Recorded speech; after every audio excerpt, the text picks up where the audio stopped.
Thanks, Brayden. Good morning, everyone. You guys were like so chatty during the other announcements, and now you're quiet. Like, come on. Wow, this is a really tall microphone. Can I move it? It's in my perching spot. Welcome. Hope you guys are doing good.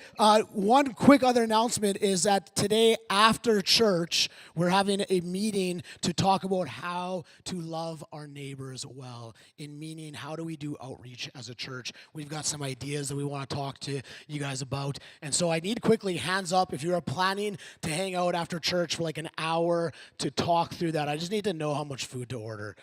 Okay. That gives me a really good idea. Thank you.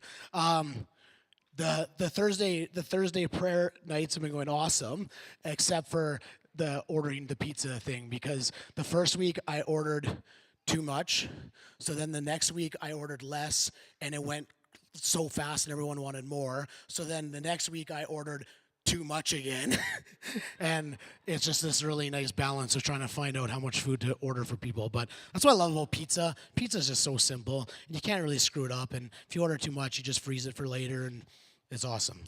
All right, we are in our series called Becoming Rich. And we have chatted about becoming rich in contemplation. We've talked about becoming rich in wisdom. And this morning, we're going to be talking about becoming rich in purpose. This week, we Thursday morning had a school booked for Legacy 1. And of course, you guys were all around this week, and it snowed beautifully on Wednesday. And who else thought that snow was going to just come and go and we'd be back to like summer, no problem? Like, I didn't realize we were going right back to full winter. That was a little crazy. So Wednesday morning or Thursday morning, I pick up Winston in the 15-passenger van with our trailer, and we didn't put winter tires on our vehicle this year because we didn't use it that often, the Legacy van. And Winston and we pulled up to the stop sign or the lights at Taylor and is it Kingsmere? What is that street? Yeah. We pulled up to those lights, and we're sitting there, and we look because there's that hill that goes up the hill up to the fire station, right? And we're watching this car struggle, and it like stops, and the hazards come on, and we're like, that car can't make it up the hill. And we're like, that's embarrassing. Like, that sucks for them, right? I know, the Lord is good. So sure enough, Winston and I turn onto the street, and we get to the exact same spot that car was, and all of a sudden I'm like, dude, I'm stuck. Like, I cannot go anywhere. And I kid you not, every time I tried to give it gas, we started going backwards. And so this is like 8:30 in the morning. So it's like the time when everyone's headed to work.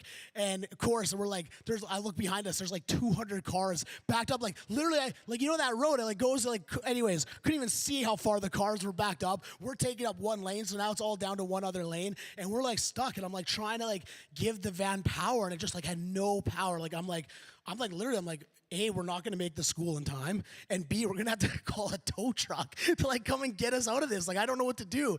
And so eventually we figured out that our van has that like anti-slip thing. You guys know that? I don't know why vehicles have that. Slipping is the best part of driving, okay? Is that just me? I love doing like, anyways. So I turned that off, and then all of a sudden, the van had crazy power, and I'm spinning the wheels at 140 kilometers an hour as we're moving 2 kilometers up this hill. Winston literally took a video and clocked me as the speedometer read 140K, and we were going about 2 kilometers up this hill, just slowly, like just burnt rubber like crazy. It was awesome. We were going. I say that because I think that sometimes in life, it feels like we're spinning tires. I don't know about you guys. You ever feel like that? You ever feel like you know where you're supposed to be going? You have a direction. You know where you should be going, but the vehicle that you're trying to get there isn't living up to its purpose. It isn't living up to what we're expecting it to live up to. And I feel like sometimes in life we get stuck spinning tires. We get stuck going through motions. We get stuck trying to get somewhere, but sometimes the purpose that's driving us is not in line with where we're supposed to be going. So I want to start with reading Ephesians chapter 3 again with us. This has kind of been the verse that has centered this whole conversation about becoming rich. And it says this: It says, I ask him to strengthen you by his Spirit, not a brute strength, but a glorious inner strength, that Christ will live in you as you open the door and invite him in. And I ask him that with both feet planted firmly on love, you'll be able to take in with all Christians the extravagant dimensions of Christ's love. Reach out and experience the breadth, test its length, plumb the depths, rise to the heights. Live full lives, full in the fullness of God. God can do anything you know, far more than you could ever imagine or guess or request in your wildest dreams. He does it not by pushing us around, but by working within us, his Spirit deeply and gently within us. So, as we have talked about becoming rich in contemplation, talked about becoming rich in wisdom, and we talked last week about kind of the fear of God driving us, I thought it'd be worth us talking about what does it look like to become rich with purpose. I think that the gospel, that the invitation that God has for every single one of us is an invitation that invites us into a life of purpose, into a life that matters, into a life that is worth something. I think the beautiful message of Jesus dying on the cross for us is that our life was worth something. It mattered to him. He loved us enough to die for us, to give us purpose, to give us vision in this life, to accomplish things, to work on his behalf, to be the hands and feet of Christ. There is purpose to be found when we follow Jesus. I came across this book I don't even know, actually, I found it. I was kind of cruising the internet one day, and this title popped up, and I'm like, oh, that sounds really interesting. And I read the description in it, and what's really cool is it's 3 Christian theologians who wrote this book, but they didn't write it necessarily from a Christian perspective. See, these 3 guys all teach at Yale University, and they teach a class called Life Worth Living. And the class is all about trying to understand what makes life worthwhile. What is a life that is worth living? And so they've compiled years of this class and the research that the class has done into trying to boil down to this main thing on what makes life worth living.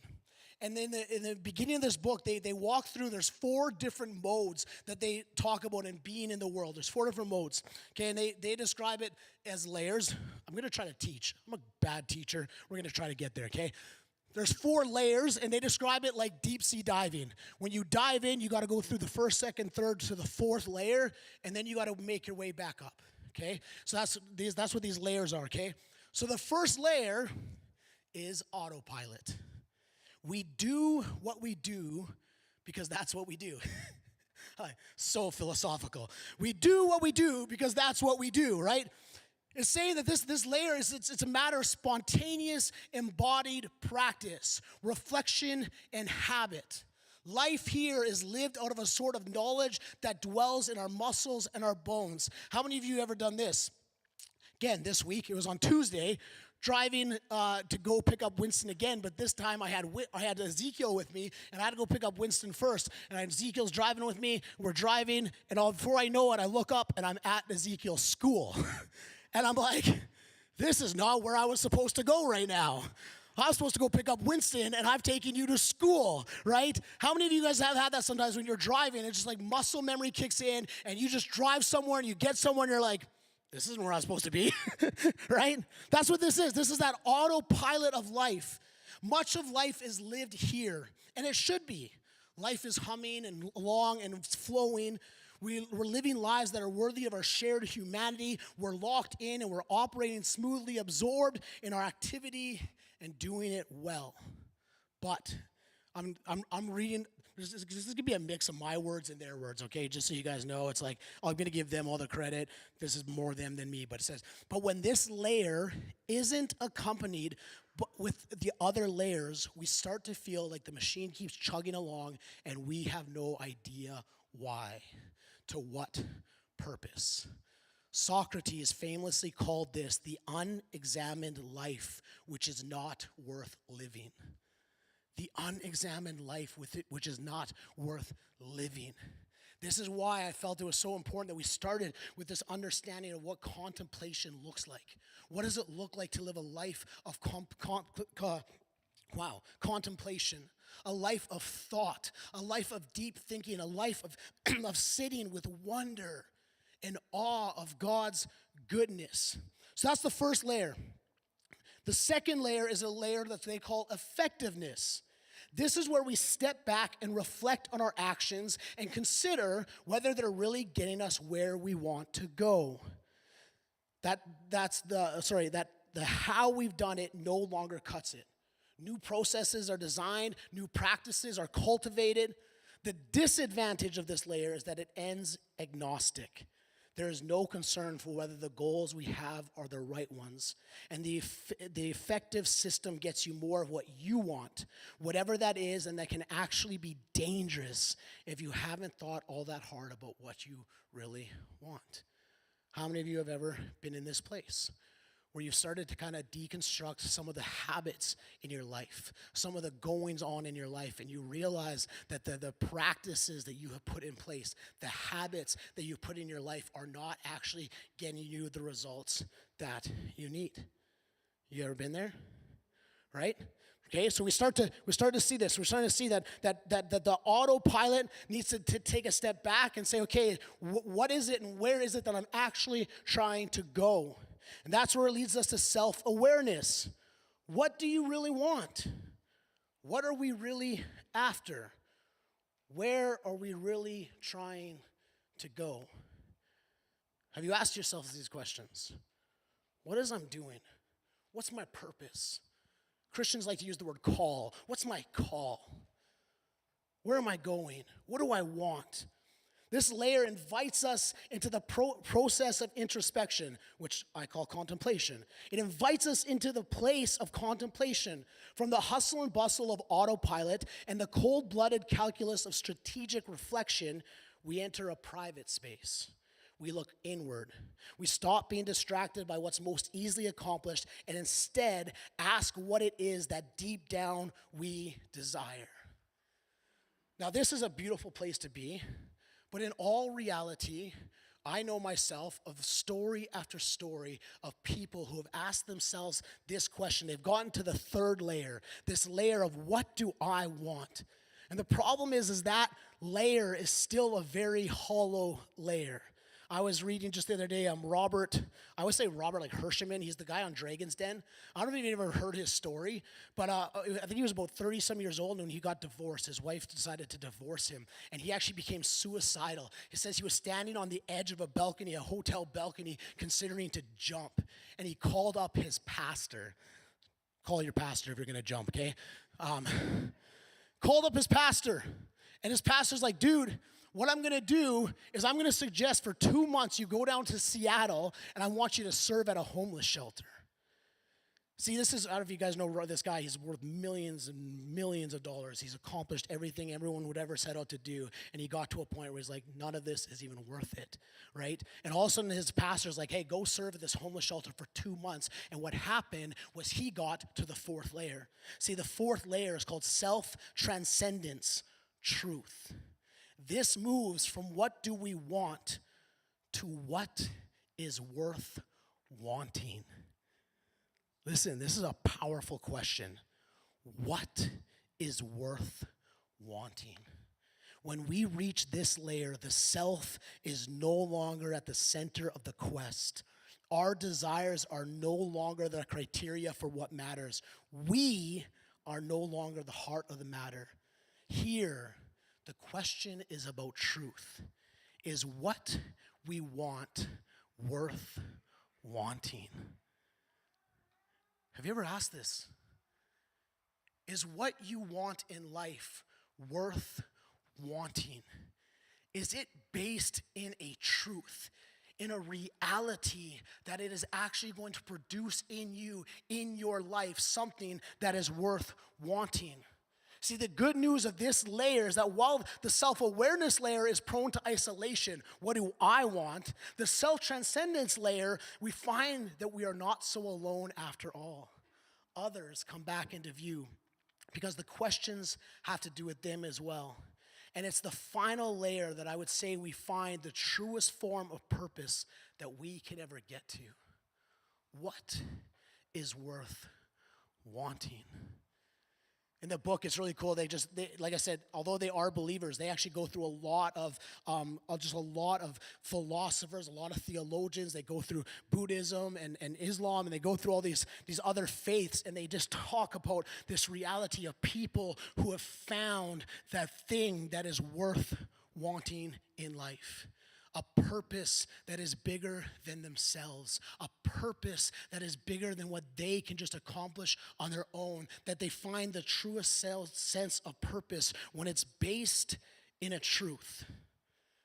Now, I would contend this morning that all of human history has been constantly trying to get to this place.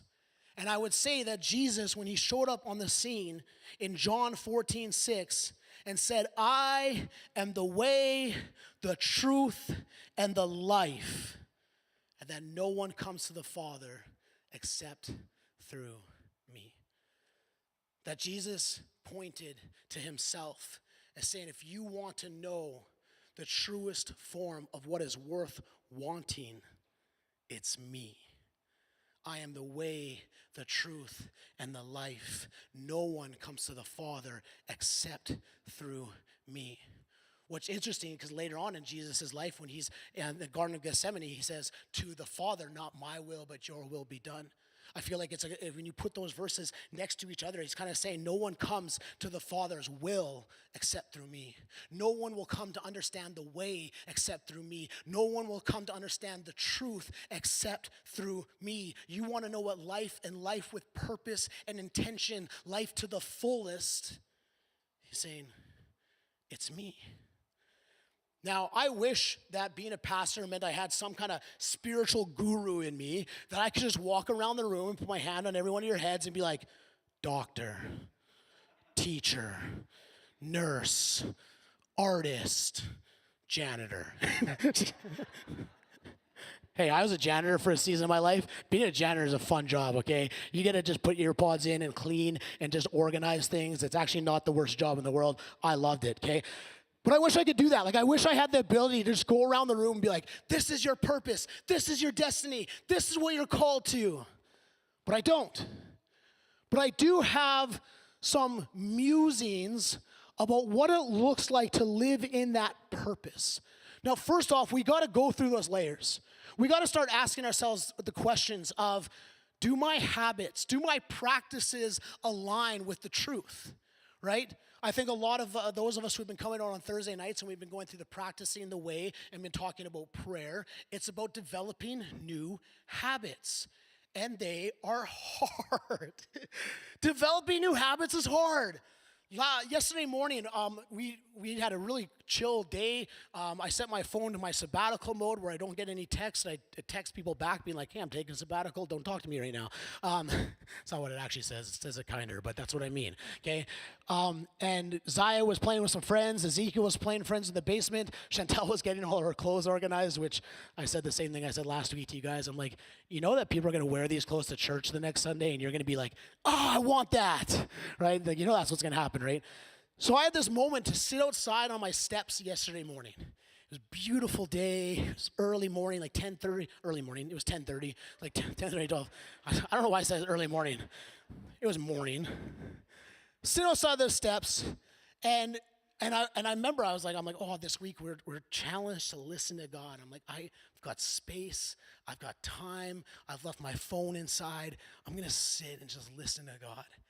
And I couldn't believe how often my thoughts turn to, oh, I should check my calendar to figure out what's going on this week. Oh, I got to check that email and respond to it. Oh, I got to message that person. I kept like physically reaching for my phone even though it wasn't there. It was really difficult for some reason. And I started paying attention to like just my physical body was trying to look for something that wasn't there. And I've realized the habits that I put in my life are when I don't know something, when I'm bored, when I'm just left with my own thoughts, I instantly go to this device that is usually found in my pocket. And it was really difficult for me yesterday morning to actually just sit and listen to God. And it was a practice. It was a habit that I was trying to figure out and try to implement in my life. But we got to start asking ourselves these questions. Are my habits aligning with what I most desire in life? Are they aligning with my purpose? Are they aligning with what God has put in my path, what he has called me to? And I want to look at the life of David. And every time I turn to the life of David, I want to preach like a 20-part sermon through his life. I think that his life is just fascinating. But I want to start at the beginning. David, I'm going to paraphrase. So David is a shepherd boy, literally just doing what his dad's asked him to do. Go out in the fields and tend to the sheep. That's all I'm asking you to do. You're the youngest in the family. It's your turn. Go take care of the sheep, right? And one day this prophet shows up to David's dad. He's like, hey, I'm going to anoint one of your sons king. Like, bring them out before me. Jesse brings out all his sons, but forgets about David because he's the little boy out in the field. Samuel's like, you got to have another one. So it's like, oh, yeah, David's out there. I'll bring him in too. David comes. Samuel's like, yep, this is the next king of Israel. He anoints him, right? The next scene in the story is that actually at that point, it says the Spirit of God left Saul and that an evil spirit then entered him. And every time this evil spirit, this is getting into some weird theology stuff here, but we'll have fun with it. This evil spirit enters Saul. The only way he could be appeased and the only way that spirit would leave is if he called for David to come and play the lyre, the harp for him, which is pretty cool, right? It's like this shepherd boy. He's out there tending the sheep. He gets brought in. He's like, hey, you're going to be king of Israel. Next thing he knows, he's actually playing music for the king. He's sitting at the king's feet playing music for the king. Now, the next part of the scene that we see is David, once again, just being obedient to what his father has asked him. His dad's like, hey, your brothers have now followed the Israel army out to war. They're battling the Philistines. I want you to send a care package to them. I want you to bring some food to them. So go and see what your brothers are up to. Bring them this care package. This is where we see and we find David in this text, okay? And again, if you know the story, there's this Goliath, this giant who keeps calling out the Israelites and keeps defiling the name of God and just calling them wimps and you losers and we're going to destroy you and all these things. And David shows up in this. We're 1 Samuel chapter 17. Says, now the Israelites had been saying, do you see how this man keeps coming out? He comes out to defy Israel. The king will give great wealth to the man who kills him. He will also give him his daughter in marriage and will exempt his family from taxes in Israel. David asked the men standing near him, what will be done for the man who kills this Philistine and removes this disgrace from Israel? Who is this uncircumcised Philistine that he should defy the armies of the living God? They repeated to him what they had been saying and told him, this is what will be done for the man who kills him. When Eliab, David's oldest brother, heard him speaking with the men, he burned with anger at him and asked, why have you come down here? And with whom did you leave those few sheep in the wilderness? I know how conceited you are and how wicked your heart is. You came down only to watch the battle. Now what have I done, said David. Can't I even speak? He then turned away to someone else and brought up the same matter, and the men answered him as before. What David said was overheard and reported to Saul, and Saul sent for him. I think that sometimes when we come to texts like this, we do ourselves a disservice in that we know how it all plays out. We know that eventually David becomes king. We know that eventually David gets the throne. He gets there. But at this point in the story, think about what is happening in David's life. We know that David was a man after God's own heart. We know that David had found the truth, the bedrock. He had gone to layer 4 where he knew his purpose was to worship God in spirit and truth, to worship God with his whole being, to be obedient to the word. He had found the truth. Now, out of that place, he lived in obedience to his dad. And his dad said, hey, come here. He came, was anointed king. His dad said, hey, go to your brothers. So he went to his brothers. Now, when he gets there, what we know about David is David was someone who took so seriously the name of God, so seriously this God. And why? Because what we hear later on is God's the one who protects him from the lion. He's the one who protects him from the bear. That God has delivered him, and that's who he gives the praise to. He says, God delivered me from the lion. God delivered me from the bear. David doesn't take praise for himself. He doesn't say, I killed the lion, I killed the... No, he says, the Lord delivered me. It was him. Yeah, it was through my body, but it was him. And so we have him showing up at this place, and here he hears this giant calling out the living God, and his truth, his purpose says, what is going on?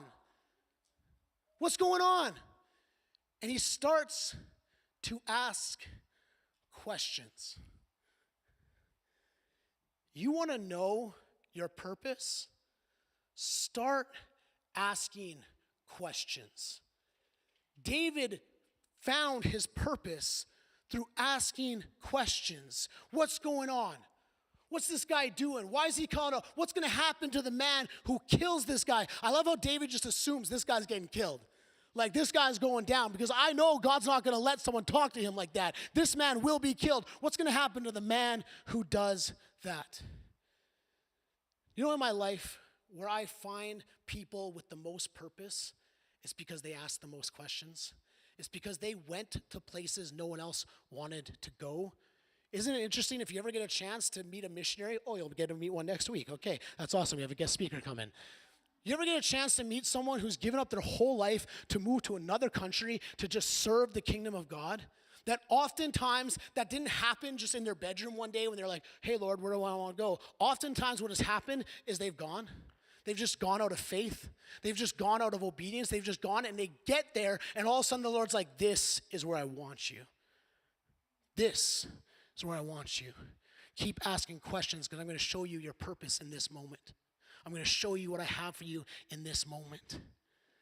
I often tell the story of Chantal and I and why we chose to adopt. And it's not because we're infertile, okay? Even though some people assume that. It's awesome. I've had people come to us at church and pray over us, being like, just pray that they can have kids and pray that. I'm like, homie, you don't know us, okay? We went to South Africa. And while we were there, we felt like the Lord said, it's time to start a family. And you're going to adopt. And it's only because we were faithful in going that the Lord said, and now here's a new purpose, and here's a new call. Here's a new way to walk out in obedience. You're going to have a family, and it's going to be done a little bit different, but this is how I want you to start a family. And we were obedient because we went, because we asked questions, because we explored. See, becoming rich in purpose is about listening, being contemplative with God. It's about having the fear of God in your life, and it's about understanding the purpose, which is the truth of God. He is the way, the truth, and the life. David was living his life out of a deep truth, that God was worthy of worship and would deliver him in his time of need. What truth are you living out of? What truth are you living out of? Do you know what is worth wanting?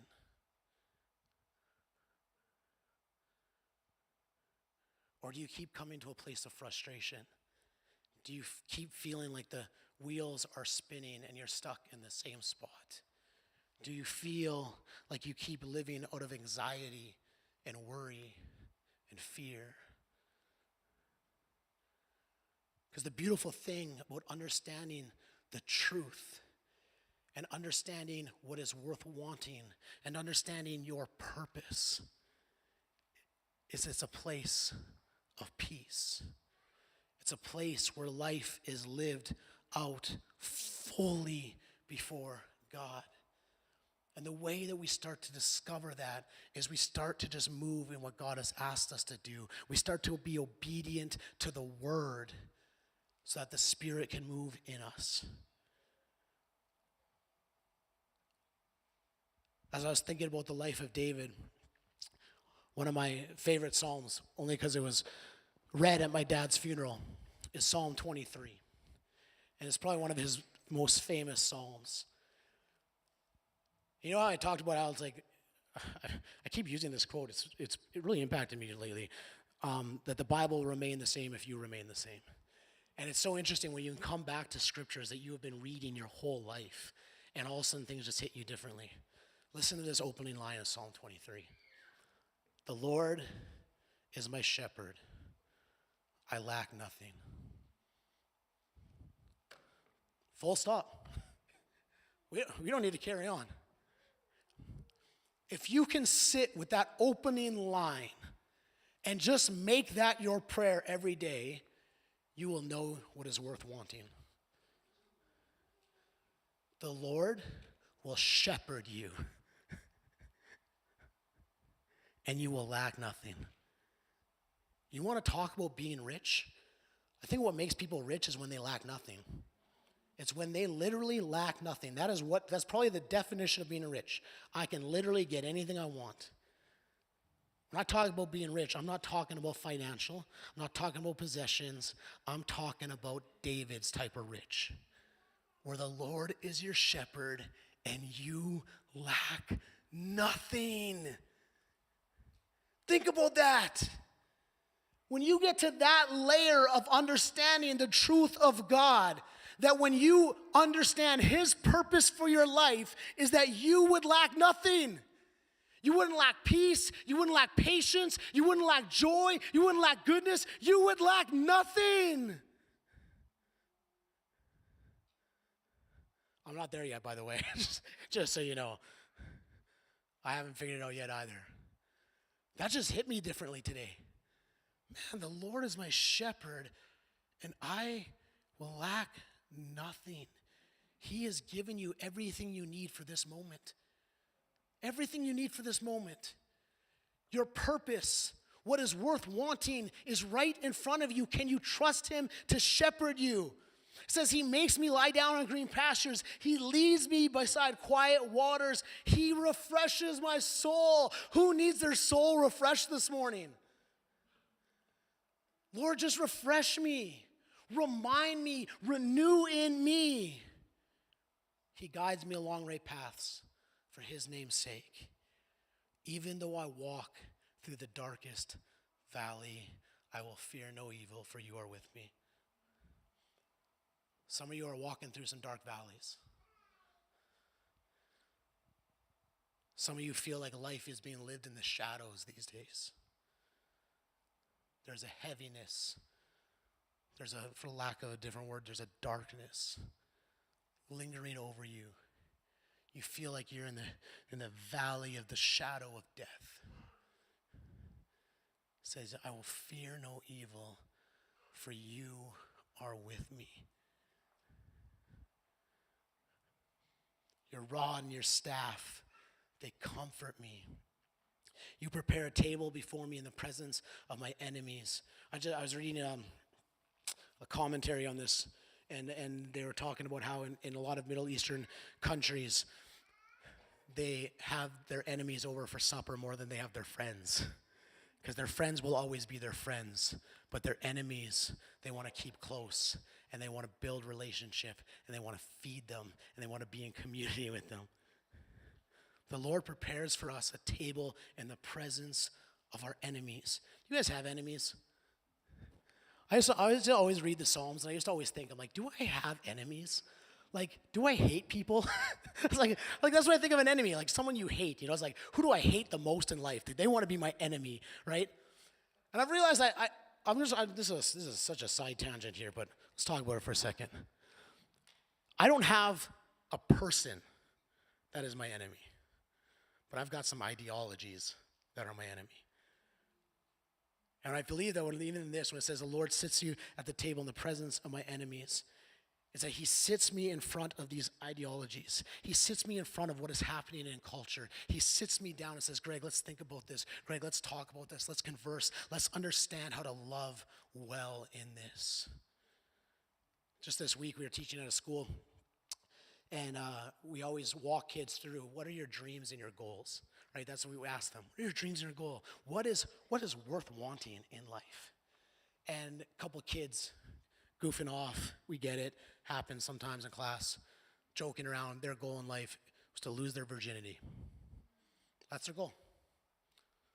That's what our culture is these days. We are a sex-centric culture. We got young people growing up, and that's, joke or not, that's their purpose. That's what's worth wanting to them. That's my enemy. I have an enemy in that thought. I have an enemy in the culture that is teaching young people that.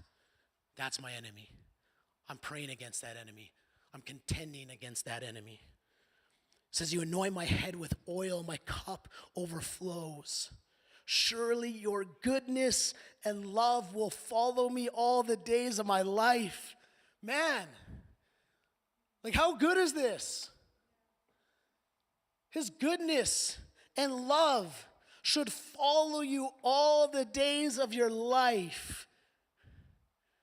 When you understand what's worth wanting. And I will dwell in the house of the Lord forever. I'll dwell in the house of the Lord forever. What's interesting is when David wrote this, the house of the Lord, the temple was a thing. That's where you went to worship God, in the temple, okay? But the reality is when Jesus died on the cross, what was torn? The veil was torn. Why? So we now had access to his presence. So when David says he's going to dwell in the house of the Lord forever, he means he's going to dwell in his presence forever. Guess what? You have access to that right now. You don't have to dwell in the house. The Spirit doesn't reside in this place. It goes with you. His goodness and love will follow you all the days of your life. See, I can't tell you what your purpose is, what your call is. I can't tell you exactly where God has you in this moment in your life. But I can tell you that Jesus is the way, the truth, and the life. And if you can learn to trust him to shepherd you, to lead you through the valleys, to lead you through the fields, to lead you to still waters, if you can trust him to be the one who is worth wanting. And like I said before, this is a deep sea dive. As we come up, we come back through those layers. What do I really want? I want what God wants for my life. I want to be aligned with his word and his truth and his reality. What is that going to look like? It's going to start to affect some of your habits. It's going to start to affect some of your practices. All of a sudden, you're going to start to look at your life a little differently. You're going to be like, oh man, I spend a lot of time on my phone. I spend a lot of time scrolling Instagram. I spend a lot of time on Netflix. I waste a lot of my time. But what I really want, what is worth wanting, is Jesus, is his truth, is his hope, is his beauty. What are different practices that I can put in my life that will actually align with what is worth wanting?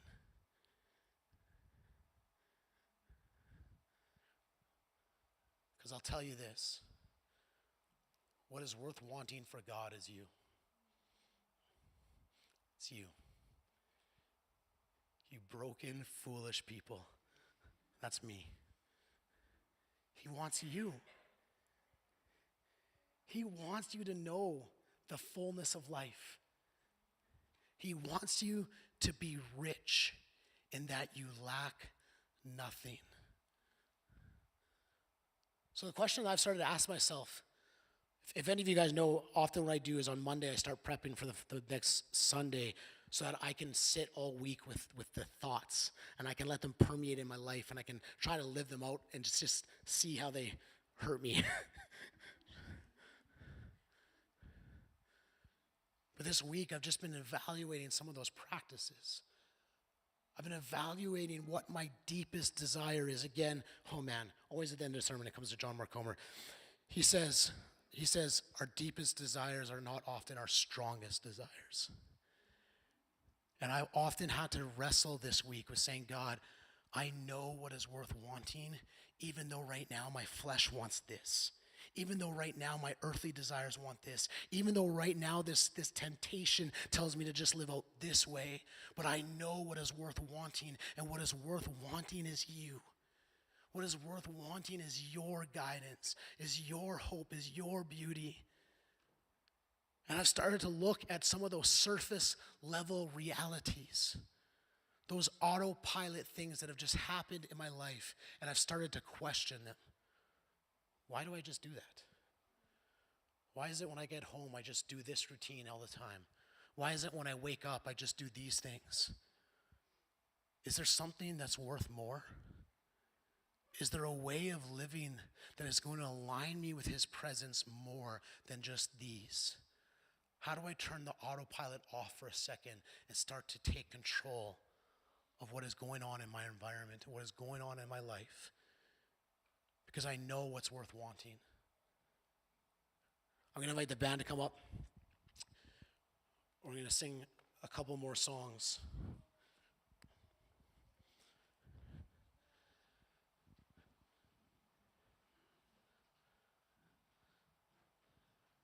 I want to challenge us this morning.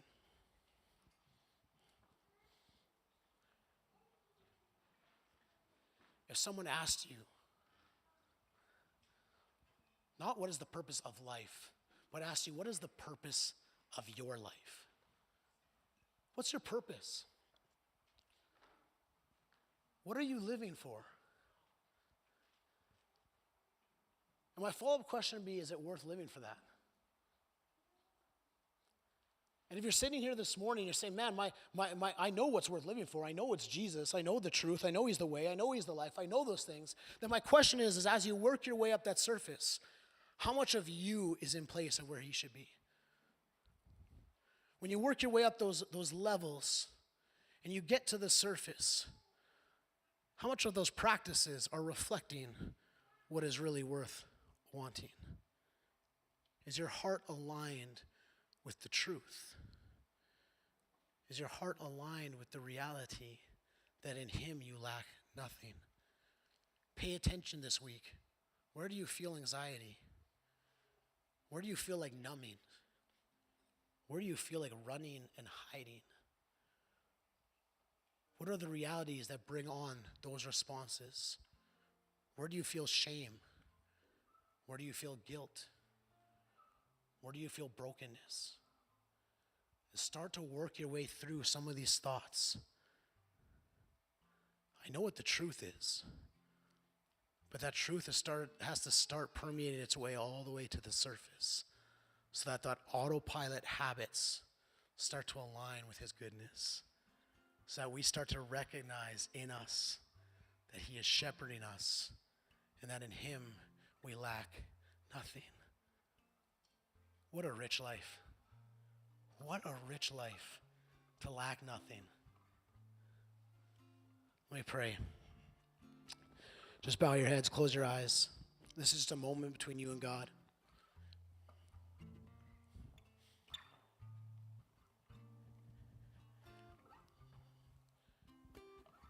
If you're here this morning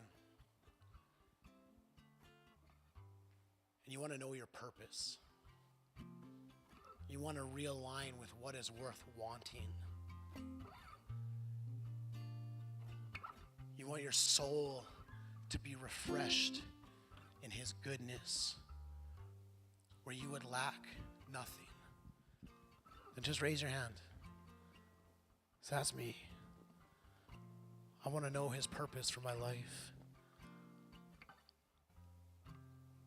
I want to live a life that is worth something, that is rooted in truth. Jesus, we love you. Father, we thank you that you so clearly spelt it out for us. You are the way, the truth, and the life. Jesus, that you ended your own sermon with the words, whoever puts these words of mine into practice. God, we are asking, Holy Spirit, that you would reveal in us your goodness and your love that follows us. Lord, that we would dwell in your presence every day.